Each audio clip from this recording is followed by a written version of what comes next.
Selamat pagi, selamat siang, selamat sore, selamat malam Pak Januar dan teman-teman. Kami dari kelompok 3 akan menjelaskan tentang pelanggaran hak dan pengingkaran kewajiban warga negara.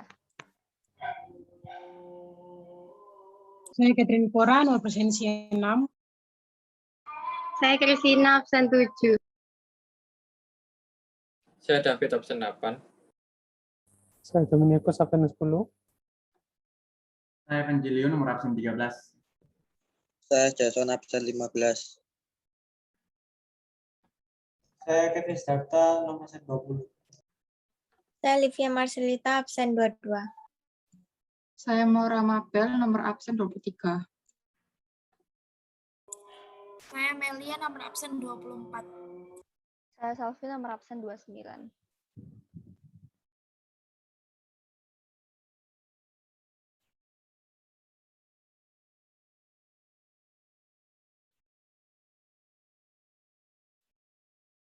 Di sini kami akan menjelaskan 4 submateri. Yang pertama, makna, hak, dan kewajiban warga negara. Yang kedua, substansi hak dan kewajiban warga negara dalam Pancasila. Yang ketiga, kasus pelanggaran hak dan pengingkaran kewajiban warga negara. Yang keempat, upaya penanganan pelanggaran hak dan pengingkaran kewajiban warga negara.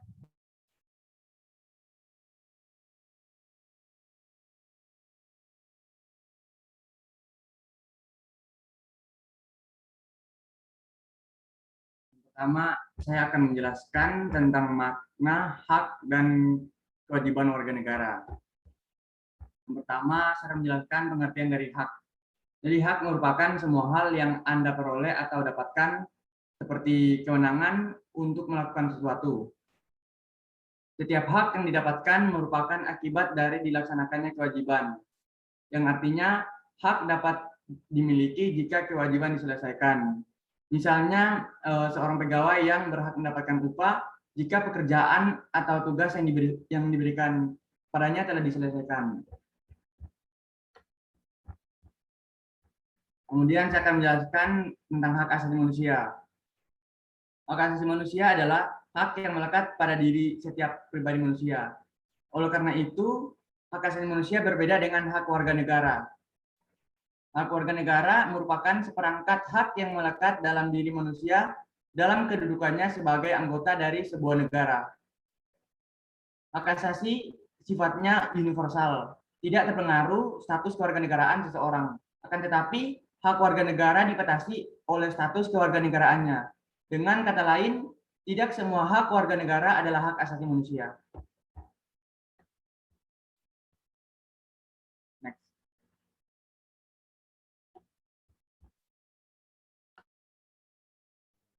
Lalu dari adanya hak juga adanya kewajiban. Nah, kewajiban dalam pengertian umum berarti segala sesuatu yang harus dilaksanakan dengan penuh tanggung jawab. Maka, kewajiban negara dapat diartikan sebagai tindakan atau perbuatan yang harus dilakukan oleh seorang warga negara sebagaimana diatur dalam ketentuan perundang-undangan yang berlaku. Sehingga kewajiban itu terbatasi oleh kewarganegaraan orang itu sendiri. Sedangkan kewajiban asasi merupakan kewajiban dasar setiap orang yang lepas dari status kewarganegaraan orang itu. Kewajiban negara memiliki cakupan yang luas, salah satunya juga ya tadi ada hak asasi. Selain itu juga ada kewajiban bela negara yang berlaku untuk orang Indonesia.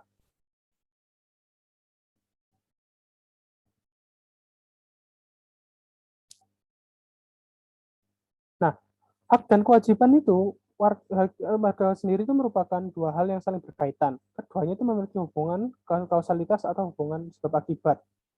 Salah satu contoh ialah seseorang yang mendapatkan hak karena kewajibannya dipenuhi. Misalnya, seorang pekerja mendapatkan upah, setelah itu melaksanakan pekerjaan yang menjadi kewajibannya. Hak dan kewajiban warga negara itu juga tidak dapat dipisahkan, karena bagaimanapun dari kewajiban itulah muncul sebuah hak dan begitupun sebaliknya. Akan tetapi, sering terjadi pertentangan karena hak dan kewajiban tidak seimbang. Misalnya, setiap warga negara berhak atas pekerjaan dan penghidupan yang layak.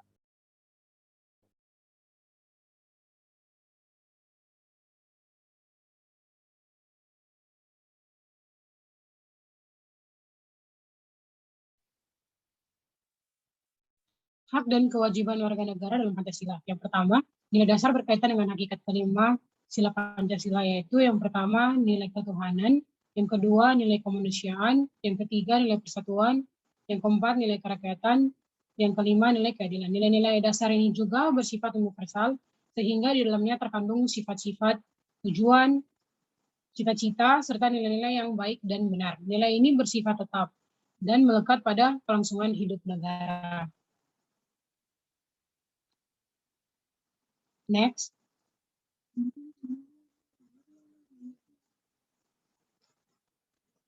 Hubungan antara hak dan kewajiban warga negara dengan Pancasila. Yang pertama, sila ketuhanan yang Maha Esa, yang di sini menjamin warga negara untuk bebas memeluk agama sesuai dengan kepercayaannya, serta melaksanakan ibadah sesuai dengan ajaran agamanya masing-masing. Sila pertama ini juga menggariskan beberapa kewajiban warga negara untuk yang pertama, membina kerjasama dan tolong-menolong dengan pemeluk agama lain sesuai dengan situasi dan kondisi di lingkungan masing-masing. Yang kedua, mengembangkan toleransi antara umat beragama menuju terwujudnya kehidupan yang damai. Yang ketiga, tidak memaksakan suatu agama dan kepercayaan pada orang lain.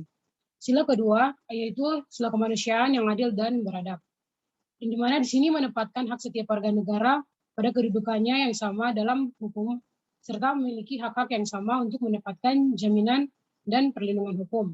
Adapun kewajiban warga negara tersirat adalah yang pertama, memperlakukan orang lain sesuai harkat dan martabatnya sebagai makhluk ciptaan Tuhan yang Maha Esa. Yang kedua, mengakui persamaan derajat, hak, dan kewajiban setiap manusia dan menerima setiap perbedaan syarat. Yang ketiga, mengembangkan sikap saling mencintai sesama dan tidak semena-mena pada orang lain. Yang keempat, melakukan berbagai kegiatan kemanusiaan. Sila ketiga ialah sila persatuan Indonesia, yang di sini menjamin hak-hak setiap warga negara dalam keberagaman yang terjadi kepada masyarakat Indonesia untuk memperdayakan dan mengembangkan budaya nasional. Mengamatkan kewajiban setiap warga negara untuk yang pertama, menempatkan kepentingan bangsa dan negara di atas kepentingan pribadi atau golongan. Yang kedua, sanggup dan rela berkorban untuk kepentingan bangsa dan negara. Yang ketiga, mencintai tanah air dan bangsa. Yang keempat, mengembangkan persatuan atas dasar Bhinneka Tunggal Ika. Yang kelima, memajukan pergaulan untuk persatuan dan kesatuan bangsa.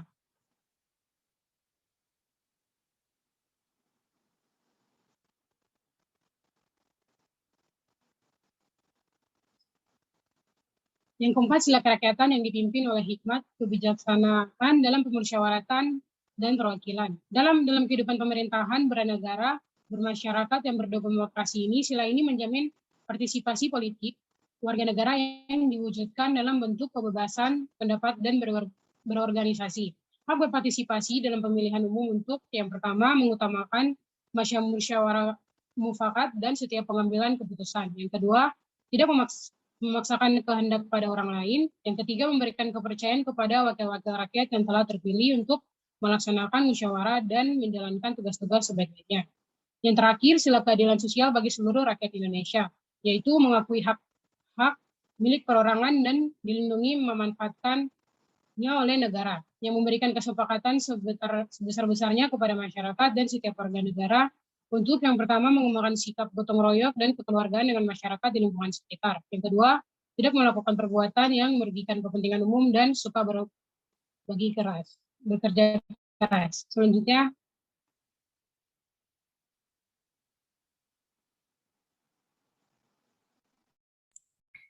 Hak dan kewajiban warga negara dalam nilai instrumental sila-sila Pancasila. Nilai instrumental pada dasarnya merupakan penjabaran dari nilai-nilai dasar yang terkandung dalam Pancasila. Perwujudan nilai instrumental pada umumnya berbentuk ketentuan-ketentuan konstitusional mulai dari Undang-Undang Dasar sampai dengan peraturan daerah. Pada Pasal 26 sampai pasal 34 dalam ketentuan tersebut diatur mengenai jenis hak dan kewajiban warga negara Indonesia. Berikut beberapa jenis hak dan kewajiban yang diatur dalam UUD NRI tahun 1945. Yang pertama adalah hak atas kewarganegaraan. Menjadi warga negara ialah orang Indonesia asli dan orang-orang bangsa lain yang disahkan dengan undang-undang sebagai warga negara.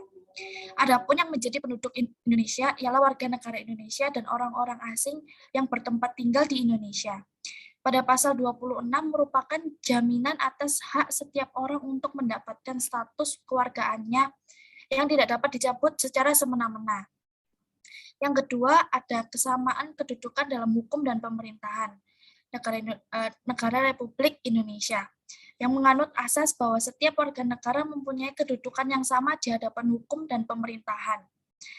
Pasal 27 ayat 1 berbunyi, segala warga negara bersamaan kedudukannya di dalam hukum dan pemerintahan dan wajib menjunjung hukum dan pemerintahan ini dengan tidak ada kecualinya.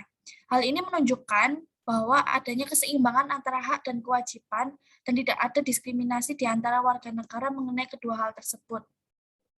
Yang ketiga, ada hak atas pekerjaan dan penghidupan yang layak bagi kemanusiaan.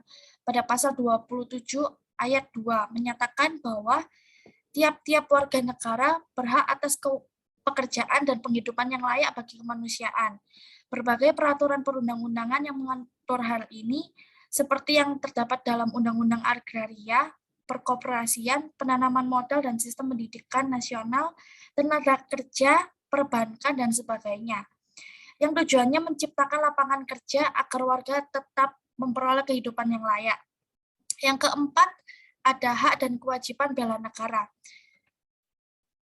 Pada pasal 27 ayat 3 berbunyi setiap warga negara berhak dan wajib ikut serta dalam upaya pembelaan negara.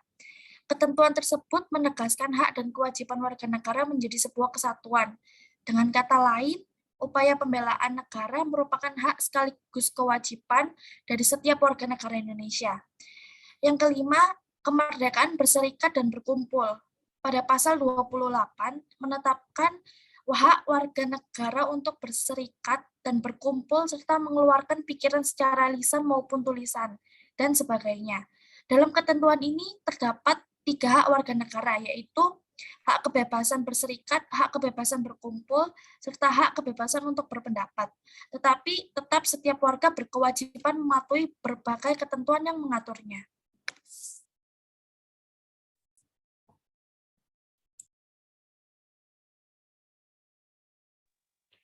Selanjutnya, kemerdekaan memeluk agama. Di pasal 29 ayat 1 menyatakan bahwa negara berdasar atas ketuhanan yang Maha Esa. Ketentuan ayat ini menyatakan kepercayaan bangsa Indonesia terhadap Tuhan yang Maha Esa. Pada pasal 29 ayat 2 menyatakan negara menjamin kemerdekaan tiap-tiap penduduk untuk memeluk agamanya masing-masing dan untuk beribadat menurut agamanya dan kepercayaannya itu. Kebebasan beragama untuk memeluk satu agama sesuai dengan keyakinannya masing-masing. Selanjutnya, pertahanan dan keamanan negara. Pertahanan dan keamanan negara ini dalam Undang-Undang Dasar Negara Republik Indonesia tahun 1945 dinyatakan dalam bentuk hak dan kewajiban yang dirumuskan dalam pasal 30 ayat 1 dan 2. Ketentuan tersebut menyatakan hak dan kewajiban warga negara untuk ikut serta dalam usaha pertahanan dan keamanan negara. Hak mendapatkan pendidikan. Pasal 31 ayat 1 UUD NRI tahun 1945 menetapkan bahwa setiap warga negara berhak mendapatkan pendidikan. Hal ini merupakan penegasan warga negara untuk mendapatkan pendidikan. Nah, di pasal 31 ayat 2 ditegaskan bahwa setiap warga negara wajib mengikuti pendidikan dasar dan pemerintah wajib membiayainya. Next. Kebudayaan Nasional Indonesia. Pasal 32 ayat 1 UUD NRI tahun 1945 menetapkan bahwa negara memajukan kebudayaan nasional Indonesia di tengah peradaban dunia dengan menjamin kebebasan masyarakat dalam memelihara dan mengembangkan nilai-nilai budayanya. Hal ini merupakan penegasan atas jaminan hak warga negara untuk mengembangkan nilai-nilai budayanya.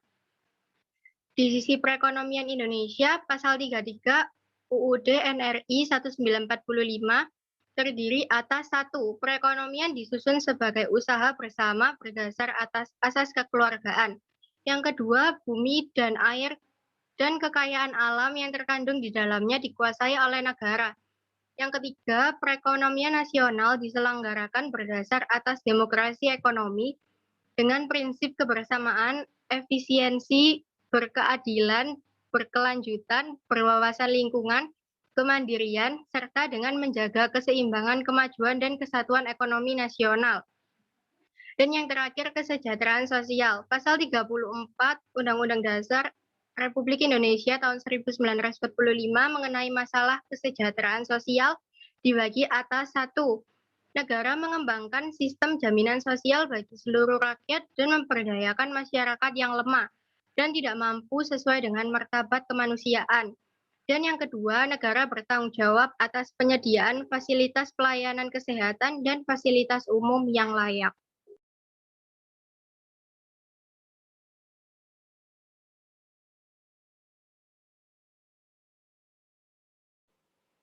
Hak dan kewajiban warga negara dalam nilai praktis sila-sila Pancasila. Nilai praktis pada hakikatnya merupakan perwujudan dari nilai-nilai instrumental. Hak dan kewajiban warga negara dalam nilai praktis Pancasila dapat terwujud apabila nilai-nilai dasar dan instrumental dari Pancasila itu sendiri dapat dilaksanakan dalam kehidupan sehari-hari oleh seluruh warga negara. Warga negara harus menunjukkan sikap positif dalam kehidupan sehari-hari. Next.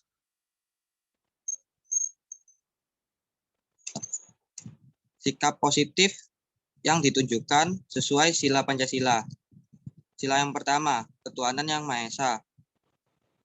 Hormat menghormati dan bekerja sama antar umat beragama sehingga terbina kerukunan kehidupan.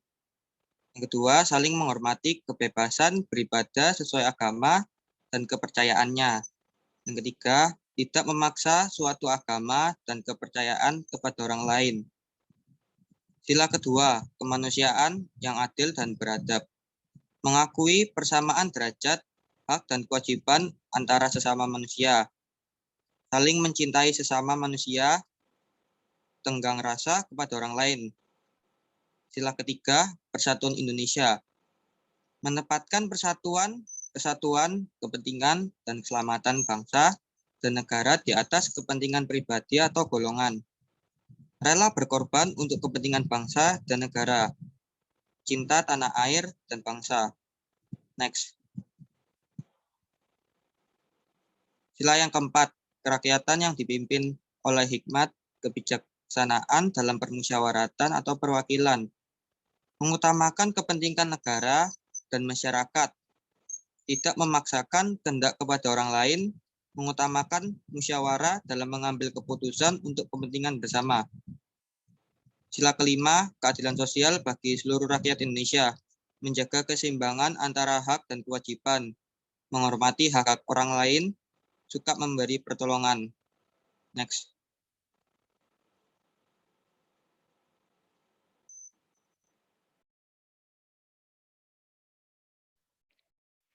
Oke, di sini saya akan menjelaskan tentang penyebab terjadinya pelanggaran hak dan pengingkaran kewajiban warga negara.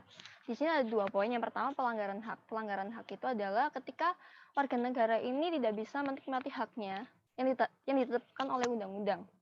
Nah, ini bisa terjadi karena pengingkaran kewajiban pemerintah ataupun karena masyarakatnya itu sendiri. Contohnya, kemiskinan di Indonesia. Kemiskinan di Indonesia ini bisa disebabkan oleh 2 hal. Yang pertama, karena program pembangunan yang dilakukan oleh pemerintah ini tidak merata. Dan yang kedua, bisa karena masyarakat itu sendiri yang tidak memiliki keterampilan untuk bekerja. Lalu yang kedua, pengingkaran kewajiban warga negara terjadi karena warga negaranya ini tidak melakukan kewajibannya sesuai dengan undang-undang. Contohnya tidak membayar pajak. Nah, contoh yang digambar itu, kasus korupsi bansos itu termasuk dalam pelanggaran hak dan pengingkaran kewajiban. Karena kenapa? Pengingkaran kewajibannya ini karena dia tidak melaksanakan kewajibannya dan dia melanggar hak karena seharusnya ini bansos ini kan untuk rakyat, haknya rakyat. Next. Faktor mempengaruhi pelanggaran hak dan pengingkaran kewajiban yang pertama adalah sikap egois atau terlalu mementingkan diri sendiri. Nah, biasanya ini orang-orang yang menuntut haknya, tapi nggak mau melakukan kewajibannya. Nah, mereka itu melakukan segala cara untuk mendapatkan haknya. meskipun itu melanggar hak orang lain. Nah, yang kedua, rendahnya kesadaran berbangsa dan bernegara. Nah, ini dia berbuat seenaknya aja, nggak mau tahu bahwa ada hak orang lain yang memang harus dihormati. Nah, nanti ini akan berakibat kepada penyimpangan terhadap hak dan kewajiban warga negara. Yang ketiga, ada sikap tidak toleran. Nah, ini nggak ada saling menghormati dan menghargai kedudukan hak orang lain. Next.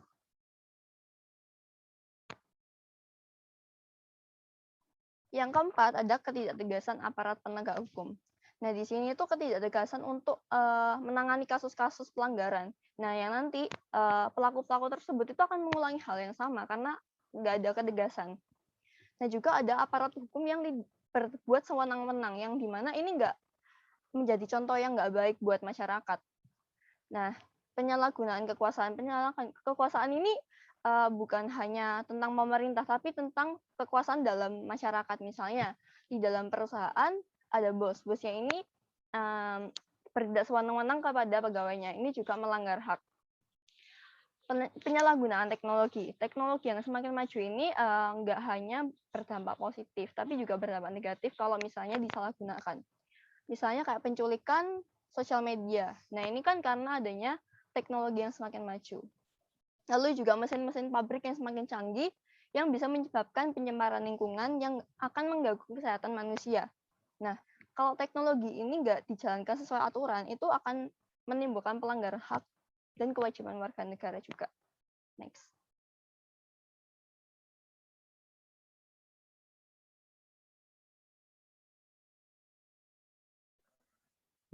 Pelanggaran hak warga negara.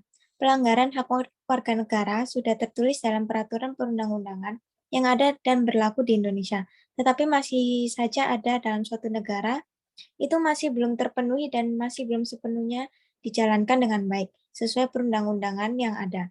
Next.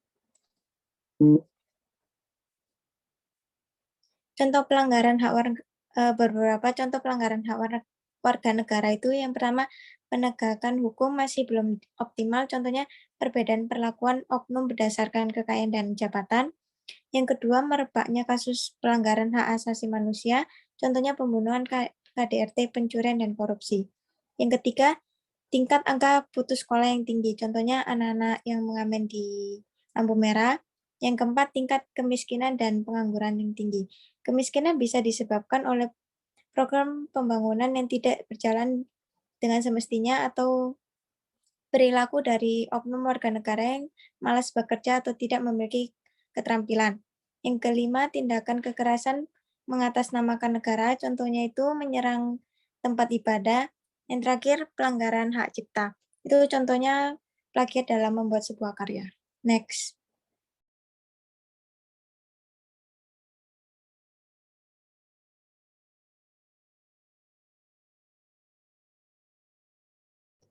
Pengingkaran kewajiban warga negara. Pengingkaran kewajiban adalah tidak melaksanakan sebuah tanggung jawab yang seharusnya dilakukan seseorang, seperti pengingkaran kewajiban di sebuah negara. Mestinya kita sebagai warga negara mempunyai kewajiban-kewajiban seperti yang ditetapkan oleh undang-undang. Membuang sampah sembarangan dan merusak fasilitas umum artinya pengingkaran terhadap kewajiban warga negara terhadap lingkungan dan alam sekitar. Contoh fasilitas umum yang seringkali dirusak. Telepon umum, mencoret-coret halte, merusak kendaraan umum, padahal kalau dirusak akan merugikan diri sendiri yang memakai fasilitas tersebut. Sedangkan membuang sampah sembarangan, akibatnya kalau lingkungan kotor dan bau, bahkan hingga banjir, maka kita sendiri yang rugi dan merugikan orang lain. Merugikan orang lain juga berarti mengingkari kewajiban warga negara pada orang lain. Next.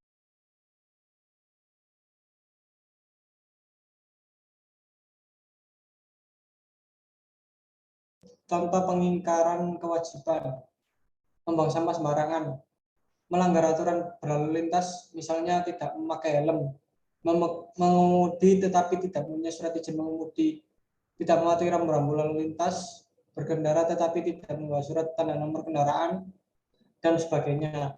Merusak fasilitas negara, misalnya mencoret-coret bangunan milik umum, merusak jaringan telepon, tidak membayar pajak kepada negara, seperti pajak bumi dan bangunan, pajak kendaraan bermotor, retribusi parkiran, dan sebagainya.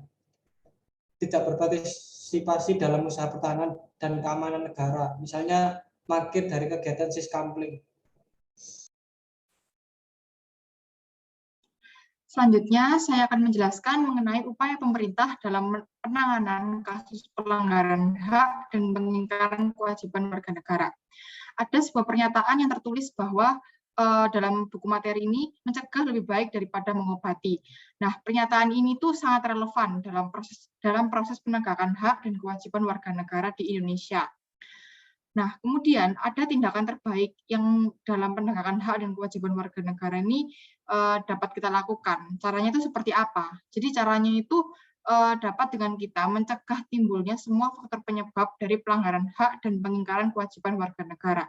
Jadi, apabila faktor penyebabnya itu dari masalah itu tidak muncul, maka pelanggaran hak dan pengingkaran kewajiban warga negara dapat diminimalisasi atau bahkan dihilangkan.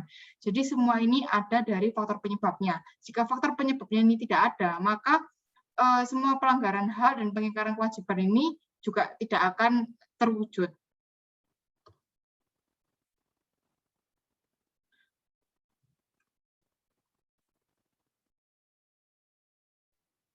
Setiap hak dan kewajiban warga negara harus dijamin oleh hukum dalam pemenuhnya hak oleh negara maupun oleh warga negara sendiri. Hal ini perlu dilakukan agar terdapat kejelasan pemenuhnya, agar tidak terjadi kesewenang-wenangan dalam pemenuhan, dan agar jelas prosedur penutupannya ketika hak tersebut diabaikan atau dilanggar, serta bisa terjadi peningkatan kewajiban. Penegakan hak dan kewajiban warga negara hendaknya dilakukan secara proporsional.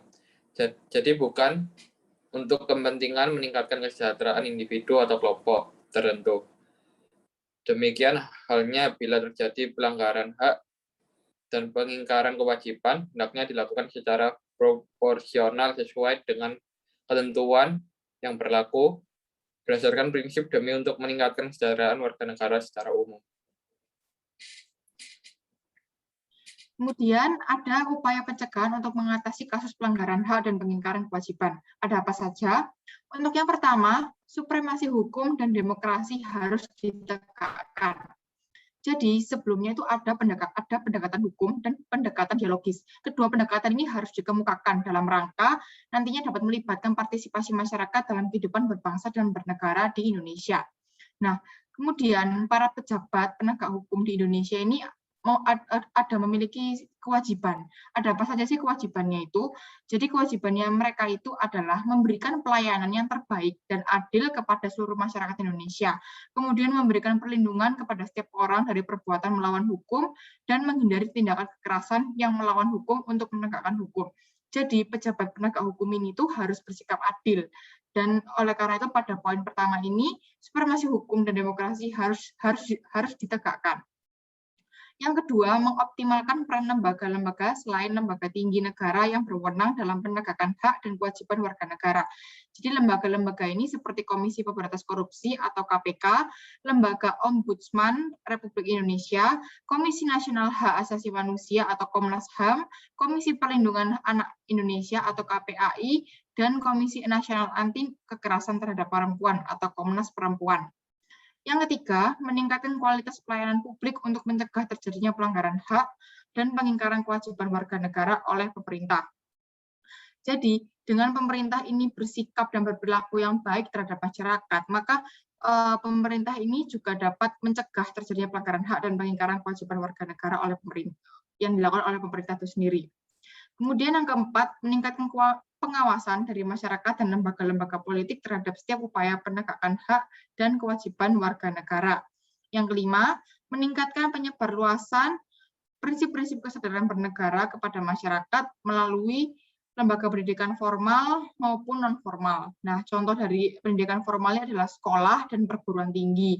Dan untuk non-formal itu seperti kegiatan keagamaan dan kursus-kursus. Jadi penyebarluasan ini bisa dengan kita melakukan perilaku yang menaati peraturan, melakukan perilaku kita taat kepada norma, dan lain-lain sebagainya. Kemudian yang keenam, meningkatkan profesionalisme lembaga keamanan dan pertahanan negara. Lembaga yang dimaksud ini seperti TNI ataupun Polri. Kemudian yang ketujuh, meningkatkan kerjasama yang harmonis antar kelompok atau golongan dalam masyarakat agar mampu saling memahami dan menghormati keyakinan dan pendapat masing-masing.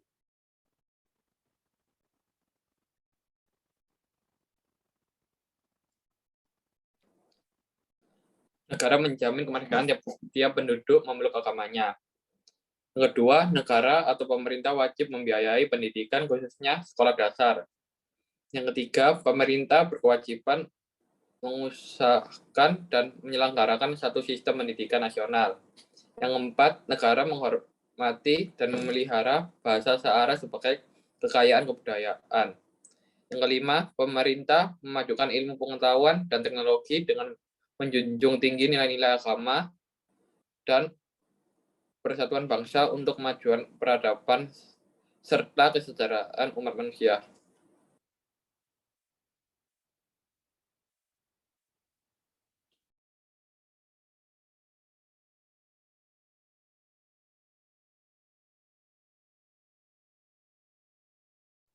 Tindakan penanganan yang dilakukan lembaga negara yang mempunyai fungsi utama menegakkan hukum. Kepolisian melakukan penegakan terhadap kasus-kasus yang berkaitan dengan pelanggaran terhadap hak warga negara untuk mendapatkan rasa aman, seperti penangkapan pelaku tidak pidana umum dan tidak pidana terorisme. Yang kedua, menangani kasus-kasus yang berkaitan dengan pelanggaran peraturan lalu lintas. Tentara Nasional Indonesia melakukan penanganan terhadap kasus-kasus yang berkaitan dengan gerakan separatisme, ancaman keamanan dari luar, dan sebagainya. Yang ketiga, Komisi Pemberantasan Korupsi melakukan penanganan terhadap kasus-kasus korupsi dan penyalahgunaan keuangan negara. Yang keempat, Lembaga Peradilan melakukan perannya untuk menjatuhkan vonis atas kasus pelanggaran hak dan pengingkaran kewajiban warga negara. Kemudian ada membangun partisipasi masyarakat dalam pencegahan terjadinya pelanggaran hak dan pengingkaran kewajiban warga negara.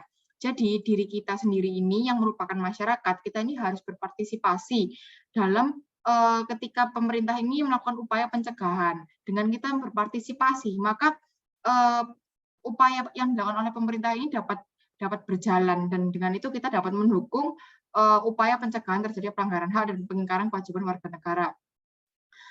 Nah, di sini tertulis, upaya pencegahan dan penanganan pelanggaran hak dan pengingkaran kewajiban warga negara yang dilakukan oleh pemerintah tidak akan berhasil jika tanpa didukung oleh sikap dan perilaku warga negaranya yang mencerminkan penegakan hak dan kewajiban warga negara.